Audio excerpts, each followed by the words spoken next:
성령님이 이제 오시는 거죠. 지금 예수님은 성령님의 형태로 우리 안에 계십니다. 그러면 우리가 이 성령님이 계시니까 그걸 좀 느끼고 알아야 될 텐데, 그걸 잘 못 느끼는 그런 이제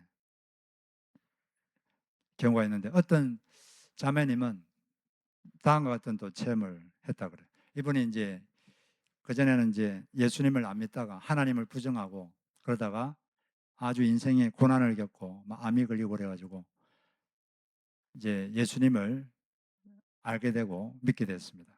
아, 그분이 나 때문에 십자가에 돌아가셨구나. 그걸 예수님을 영접했어요. 예수님을 기도로 영접한 날, 그날 집에 왔습니다. 집에 왔는데 그 자기 방이 있는데 그 방은 지금까지 자기의 사적인 공간이었어요. 근데 예수님을 지금 막 영접했잖아요. 그러니까 드는 생각이, 아, 그럼 이 공간에 예수님이 계시겠네. 그런 생각이 갑자기 드는 거예요. 근데 또 갑자기 드는 생각이, 예수님이 남자잖아. 그런 생각이 들면서, 지금 옷을 갈아입어야 되는데 옷을 갈아입을 수가 없습니다. 그리고 씻어야 되는데 씻을 수도 없고.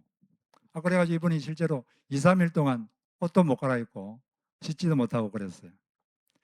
근데 그래서 기도를 했습니다.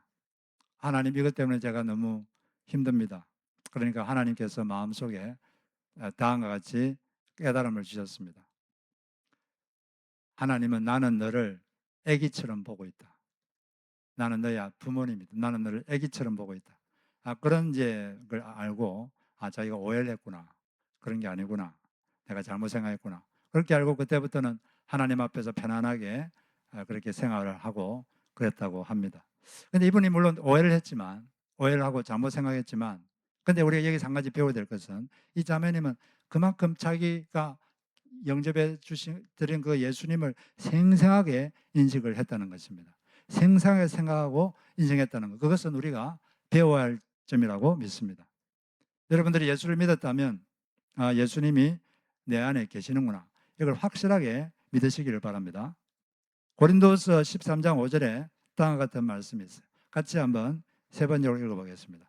시작. 여러분은 자기가 믿음 안에 있는지를 스스로 시험해보고 스스로 검증해 보십시오. 여러분은 예수 그리스도께서 여러분 안에 계시다는 것을 알지 못합니까? 모른다면 여러분은 실격자입니다. 우리가 믿는 사람이라면 여러분 안에 예수 그리스도가 계시다는 것을 알아야 한다는 거죠. 그분이 우리 안에 계시고 알아야 된다. 그런데 성령님은 그리스도의 영, 이분은 눈에 보이질 않습니다. 보이지 않기 때문에 이분이 계신지 안 계신지 우리가 눈에 안 보이고 또 느낌도 없어요. 어떻게 그러면 이분이 우리 안에 계신다는 걸 알 수 있을까요? 이분이 우리 안에 계신다는 것을 이제 알게 하기 위해서 가끔씩 성령께서 밖으로 나타나실 때가 있습니다. 이 안에 계신 성령님이 우리 밖으로 나타나는 것, 이걸 이제 은사라 그러죠. 고린도전서 12장에 보면 성령의 나타나심을 주시는 것은 유익하게 하려 함이라. 성령께서 우리를 유익하게 하려고 이제 가끔씩 안에 계시다가 밖으로 드러날 때가 있는데, 그런 게 이제 이런 걸 통해서 성령님이 우리 안에 계시구나, 그걸 또 알 수가 있죠. 근데 또 우리는 성경 말씀 두 가지를 통해서 내 안에 예수님이 계신지 안 계신지 그걸 좀 점검해 볼 수가 있습니다. 이 두 성경 구절을 통해서 자기를 한번 점검해 보면, 내 안에 지금 성령님이 계시나, 예수님이 계시는지 안 계시는지 그걸 알 수가 있어요. 첫 번째 말씀은 로마서 8장 15절. 자, 같이 읽어보겠습니다. 시작. 너희는 다시 무수하는 종의 영을 받지 아니하고 양자의 영을 받았으므로 우리가 아빠, 아버지라고 부르짖느니라. 믿는 사람들은 하나님을 아빠, 아버지라고 부르짖게 된다. 왜 그러냐면 그 사람 마음속에 양자의 영이 들어왔기 때문이다. 우리를 양자로 삼으시는 영, 양자로 삼으시는 성령님이 마음 안에 들어왔기 때문에 그 성령님의 도움을 받아서 하나님을 아빠라고, 아버지라고 믿게 되고, 그 아버지라고 믿은 그 하나님을 향해서 아버지라고 부를 수 있게 된다는 것이죠. 원래 그 진정한 의미에서 하나님의 아들은 이 우주의 한 분입니다. 예수 그리스도. 그분이 진정한 의미로 하나님의 아들이고, 우리 나머지는 이제 우리가 예수를 믿으면 하나님의 자녀가 된다 그랬는데, 이건 사실은 양자로 하나님이 우리를 입양하는 거죠. 근데 하나님 아버지께서는 양자나 친자나 똑같이 사랑하시고 똑같은 권리를 주십니다. 우리가 예수를 믿으면 하나님의 자녀가 되죠. 아들, 딸이 되는데, 그렇기 때문에 우리는 예수님, 하나님 아버지가 하나님 아들인 예수님을 사랑하는 그 사랑으로 하나님께 사랑을 받고 있고, 또 예수 그리스도가 누리고 있는 그 영광과 권리를 우리도 똑같이 받게 될 것입니다. 똑같은 권리, 똑같은 영광을 우리도 받게 돼요. 지금 예수 그리스도가 얼마나 큰 영광을 누리고 있겠어요, 하늘에서.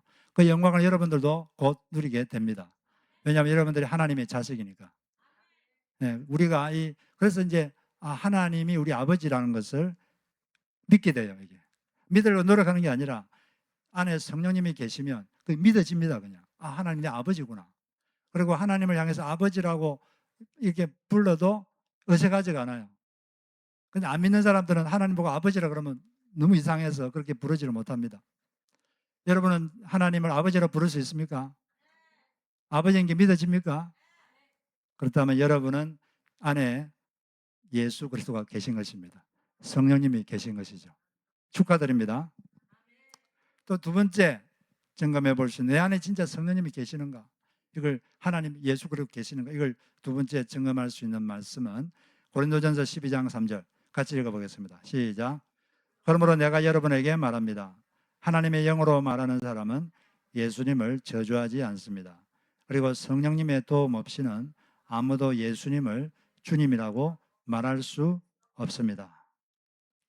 그러니까 성령님의 도움 없이는, 우리 안에 성령님이 안 계시면 예수님을 향해서 당신은 나의 주님입니다, 이렇게 믿어지지도 않고 말도 할 수가 없다는 거죠. 만약 예수님이 본인의 주님, 자기 인생의 주인, 이게 믿어지면 그건 자기가 머리가 똑똑해서 믿는 게 아니고 어떻게 해서 믿어진 거죠? 그 마음 안에 바로 성령님이 계시기 때문에 그 성령님의 도움으로 그 그런 믿음이 믿어지는 것입니다. 예수님이 자기의 삶의 주인이라고 믿습니까? 네, 그러면 여러분 안에 그 성령님이 계시는 것입니다. 그렇다면 우리는 예수님이 나와 평생 인생길 동안 같이 걷고 계시는구나, 이걸 확신해야 돼요. 그걸 잘 안 보이지만, 안 보이지고 안 느껴지더라도 성경에서 그렇다 그러니까 그런 줄 믿고 예수님이 나와 함께 인생길 항상 함께하고 계신다, 이걸 굳게 믿으시기 바랍니다. 이사야 46장에서는 이걸 아주 분명하게 말하고 있어요. 이건 하나님께서 하나님 백성에 대해서 나는 하나님 백성을 이렇게 대우하고 있다, 이렇게 취급하고 있다, 이렇게 말한 건데, 좀 쉬운 말로 세번역으로 좀, 야곱의 집안아, 이거 하나님 백성아 그 말이에요. 이스라엘 집안의 모든 남은 자들아, 하나님의 백성들아, 내 말을 들으라. 너희가 태어날 때부터 내가 너희를 안고 다녔고, 너희가 모태에서 나올 때부터 내가 너희를 품고 다녔다. 너희가 늙을 때까지 내가 너희를 안고 다니고, 너희가 백발이 될 때까지 내가 너희를 품고 다니겠다. 내가 너희를 지었으니 내가 너희를 품고 다니겠고 안고 다니겠고 또 구원하여 주겠노라. 할렐루야. 하나님은 하나님 백성, 하나님 자녀를 어떻게 한다 그랬어요? 태어날 때부터 두 가지를 한다 그랬죠. 뭘 한다 그랬습니까? 안고 다니시고 품고 다니신다. 여러분들을 지금 하나님은 안고 계시고 품고 계십니다. 믿어지십니까? 네. 나는 하나님 품 안에 있구나, 그리스도 안에 있구나, 그리스도의 품 안에 있구나, 이걸 아시기를 바랍니다. 예수님께서 그 두 제자에게 같이 길을 아직 불안 다음에 이렇게 같이 길을 걷는데도 알아차지를 못했어요. 눈이 가려져 가지고, 낙심해서 눈이 가려져 가지고 알아차지를 못했는데 그 말을 걸었죠. 뭐에 대해서 대화하고 있습니까? 그러니까 우리는 나사렛 예수에 대해서 대화하고 있습니다. 그분이 돌아가셨는데 누가 막 살아났다 그러고 아주 혼돈스럽습니다. 그러니까 예수님이 그들에게 말했어요. 왜 그렇게 성경을 믿지를 못하느냐? 구약 성경에 그렇게 그리스도가 죽으시고 부활할 거라고 되어 있는데 왜 그걸 그렇게 더디 믿느냐? 이렇게 책망하시면서 그리스도께서 고난을 겪고 난 다음에 영광에 들어가야 하지 않겠느냐, 이렇게 말씀을 하셨습니다. 이렇게 말씀하신 이유는 그 제자들은 고난 없이 영광만 받으려고 받고 싶어하는 그런 마음이 있다는 걸 알았기 때문에 영광을 받으려면 고난을 통과하고 그 다음에 영광을 받아야 된다, 이렇게 이제 말씀을 하신 거죠. 그런 대화를 했는데 그때는 예수님이 지구상에 계셨으니까 그 제자들하고 이렇게 실제 언어로 대화를 했습니다. 언어로, 주고받는 언어로. 그때 뭐 아람어, 히브리어로 했겠죠. 그럼 지금 예수님은 하늘로 올라가셨어요. 그리고 예수님 우리가 영접하면 그리스도 영, 성령님이 우리 안에 계시는데 지금은 예수님과 우리가 어떻게 의사소통할까요? 옆에 계시면 의사소통을 해야 되잖아요. 의사소통을.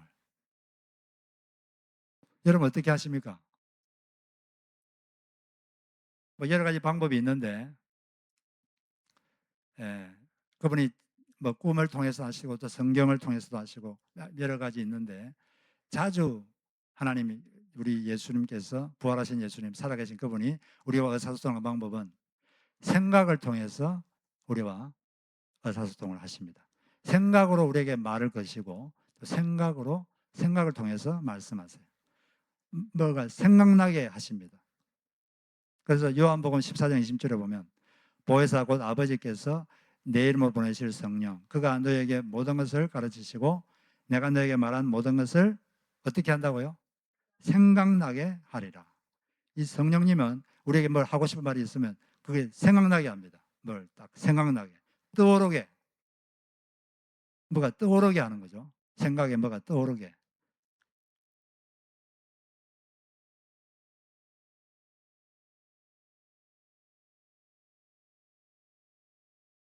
그래서 우리 성령께서는 여러분들에게 뭔가 의사소통하고 싶을 때 평안과 함께 뭐 생각이 딱 떠오르게 합니다.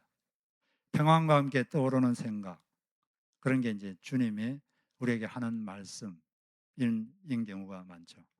우리가 뭐 이렇게 제가 설교 중에 어떤 사람이 하나님의 음성을 들었습니다. 그러면 많은 사람들이 하나님의 육성을 들었구나, 이렇게 생각하고 그런 뭐 생각을 하는 경우가 있는데, 뭐 하나님께서 뭐 육성을 말하기도 하지만 그건 아주 드문 케이스고 거의 대부분은 다 이렇게 생각을 통해서 직관적으로 어떤 생각을 탁 주셔서 그걸 통해서 이렇게 말씀하시는 거예요. 평안과 함께 떠오르는 생각, 해결책, 이런 게 그분이 주시는 말씀이죠.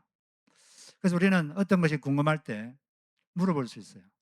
주여, 좀 거기에 대해서 뭐가 떠오르게 해주십시오. 생각나게 해주십시오. 그러면은 주님께서 뭔가 떠오르게 해주십니다. 네, 어떤 지금 대구에서 목회하고 계시는 이건호 목사님이 계신데 이분이 하나님, 주님 떠오르게 해주십시오, 이런 기도를 해가지고 그분의 그 마음을 치유한 그런 이야기를 제가 들었는데, 이분은 4살 때 어머니가 돌아가셨어요. 그 새엄마가 애 3명 데리고 들어왔습니다. 근데 그때부터 얘를 엄청 학대를 하는 거예요. 어머니 때문에, 새엄마 때문에 너무 힘들었습니다. 대학생이 됐는데 그런 것들 때문에 영향을 받아서 그런지 심한 두통, 머리가 너무 아프고 또 불면증, 수면제가 없으면 잠도 못 자요. 그리고 우울증, 너무 우울증이 심하고 대인 기피증, 너무 몸이 아파가지고 매일 그 양주 캡틴 큐를 사가지고 그걸 막 따고 살았어요. 너무 몸이 아프니까. 그 의사한테 가니까 의사가, 정신과 의사가 말했습니다. 당신은 왜 누구를 그렇게 미워하십니까? 당신은 사회생활도 힘들 것 같고 제가 뭘 써주면 군대도 아마 면제될 거고 결혼도 안 하는 게 좋겠습니다.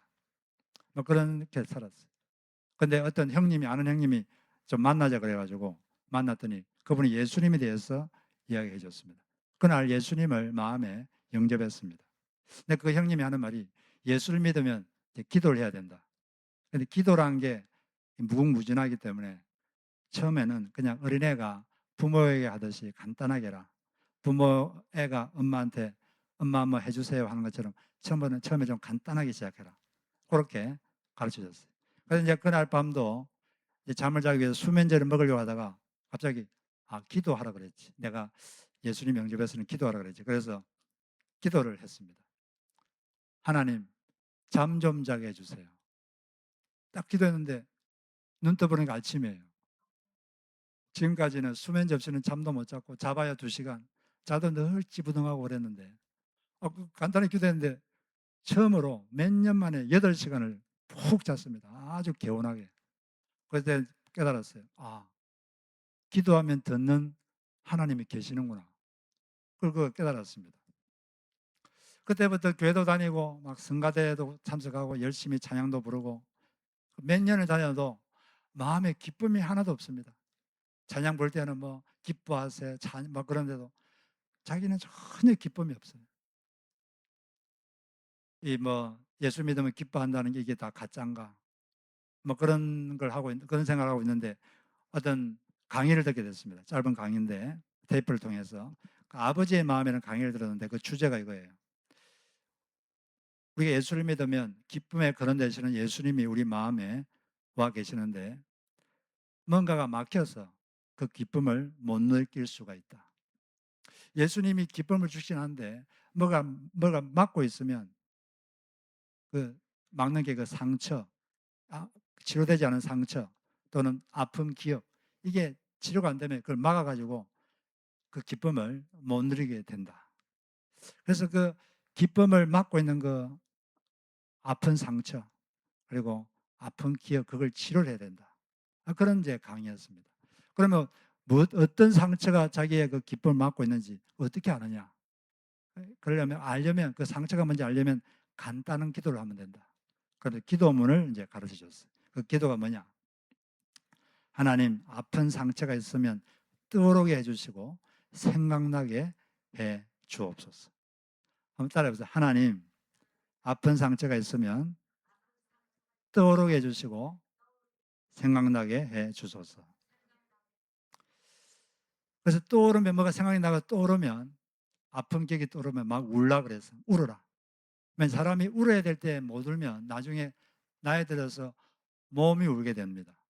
병 들어서 몸이 울게 되는 거죠. 암 걸려서 울고 정신질환에 걸려서 울고 알지 못한 통증 때문에 울고 또 막 관계적 고통 때문에 울고 울어야 될 때는 울어야 되는데 못 울었으니까 뭐가 생각나면 울어라. 막 울어라. 울고 나면 감정이 좀 릴리스 되면 나중에는 용서도 할 수 있게 된다. 그런 이제 가르침이었어요. 그래서 이제 해봤습니다. 하나님, 따라 해봤어요. 하나님, 아픈 상처가 있으면 떠오르게 해주세요. 그래서 갑자기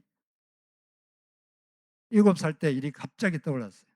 그때 아빠가 출근하자마자 새엄마가 옆에 있는 쓰레기통으로 막 때리는 그 장면이 갑자기 생각났습니다.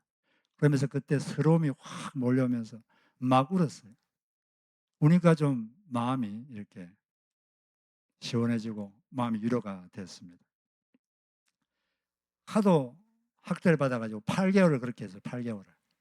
8개월을 새엄마 때문에 받은 상처를 이렇게 막 했습니다. 그리고 8개월째 어느 토요일 날도 하나님 아픈 상처가 있으면 떠오르게 해주시고 생각나게 해주세요. 그러는데 10살 때 3학년 때 기억이 갑자기 또 떠오릅니다. 어느 토요일 날 자기가 잠을 자고 있는데 새엄마가 문을 팍 열더니 와가지고 발로 자기 얼굴을 막 밟는 거예요. 우니까 운다고 또 때리고 그 생각이 나는데 이제는 살기가 막 생겼어요. 내가 가만 안 있는다. 갑자기 살기가 생겨가지고 2층에 있다가 새엄마가 있는 이건 지금 대학생 때 이제 20대 초반 돼가지고 새엄마가 있는 방으로 막 가가지고 갔는데 마침 어머니가 없어요. 너무 화가 나가지고 의자를 가지고 그 방을 다 때려 부쉈습니다. 그래서 다 부수고 있는데 갑자기 어떤 소리가 들렸어요. 뒤에서 내 아들아, 내 아들아. 새어머니가 너를 왜 때렸는지 아느냐? 그런 어떤 소리가 들렸어요. 주님의 음성이죠. 그때 그가 말했습니다. 못된 경상도 여자잖아요. 그러니까 하나님이 아니다. 너의 새어머니도 상처받아서 그렇다. 너희 새어머니도 상처가 많아서 그렇다. 그렇게 딱 답을 주는 겁니다. 근데 그러면서 그 새어머니가 겪었던 아픔 이런 것들이 하나님이 쫙 주마등처럼 보여주셨어요. 이 새어머니는 이화여대를 나오고 많이 배운 분인데 첫 번째 남편한테 버림받았습니다. 그리고 애 셋 데리고 새로 시집 왔는데 그 다음에 여러 가지 아픔이 많은 여인이에요. 그걸 쫙 보여주는데 그걸 보고 나니까 불쌍하다는 생각이 들었어요. 그전에 억수로 미웠는데 참 불쌍하다. 그러면서 마치 파도가 몰려듯이 그 불쌍하다는 생각이 가슴에 확 몰려들었습니다. 불쌍하다. 그러면서 이 속에서 어떤 시커먼 것들이 자기 입으로 나가는 게 느껴졌어요. 악령들이 나간 거죠. 근데 그러고 나니까 완전히 생각이 바뀌었어요. 새어머니가 그렇게 밉던 새어머니가 참 불쌍하구나. 참 불쌍하다. 그렇게 이제 새어머니를 그때부터 완전히 생각이 바뀐 거죠. 불쌍하게 보니까 새어머니도 자기를 그렇게 대합니다.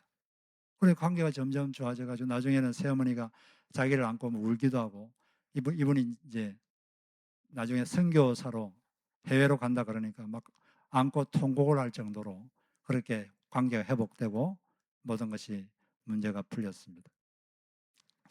이 모든 건 이렇게 해결이 잘 됐는데 어떻게 이게 시작되느냐 물어본 거죠. 뭘 물어봤으면 우리 부활하신 주님은 늘 우리와 함께 계십니다.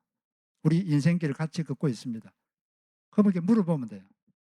뭘 물어봤죠? 주님, 제게 아픈 상처, 아직 치료받지 않은 상처가 있으면 떠오르게 해주세요. 생각나게 해주세요. 이렇게 물어보니까 그분이 딱 말씀하셨고 또 그렇게 하니까 이게 해결이 된 것입니다. 여러분들도 뭔가 마음이 답답하고 그러면 주님께 여쭤보시기 바랍니다. 주님 생각나게 해주세요. 떠오르게 해주세요. 그렇게 기도하면 주님, 우리 여러분이 하나님을 대상으로 이렇게 말하면 기도를 듣는 분이 계십니다. 그러면 그분이 오셔서 여러분에게 말씀을 해 주실 것입니다. 우리가 여기서 알 수 있는 건 부활하신 주님은 엠마오로 가는 두 제자 옆에 같이 동행했듯이 지금 예수 믿는 여러분에게 인생길을 같이 동행하고 있습니다. 근데 이 엠마오로 가는 두 제자가 예수님을 못 알아본 것처럼 우리도 못 알아볼 수 있어요. 못 느낄 수 있고 인식하지 못할 수 있습니다. 그렇다고 그분이 안 계시느냐? 내가 못 느낀다고 안 계시느냐? 내가 인식하지 못한다고 안 계시느냐? 여전히 그분은 거기 계십니다. 여전히 여러분 예수를 믿는 여러분 안에 계시고 마음 안에 계시고 같이 인생길을 걷고 계십니다. 그분과 함께 인생을 사시기를 바랍니다. 그렇게 그분과 함께 살면 우리에게 어떤 일이 다가와도 다 감당해낼 수 있습니다. 우리에게 어떤 과업과 사명이 주어져도 다 이루어낼 수 있습니다. 그리고 주님이 주신 꿈이 있다면 그 꿈이 이루어질 때까지 주님과 함께 걷고 또 걸으시기를 바랍니다. 그런 여러분 되시기를 주의 이름으로 축복합니다. 주님이 우리와 함께 걷고 있다는 이 생각을 담은 찬양이 있는데 이 찬양을 같이 한번 불러보도록 하겠습니다.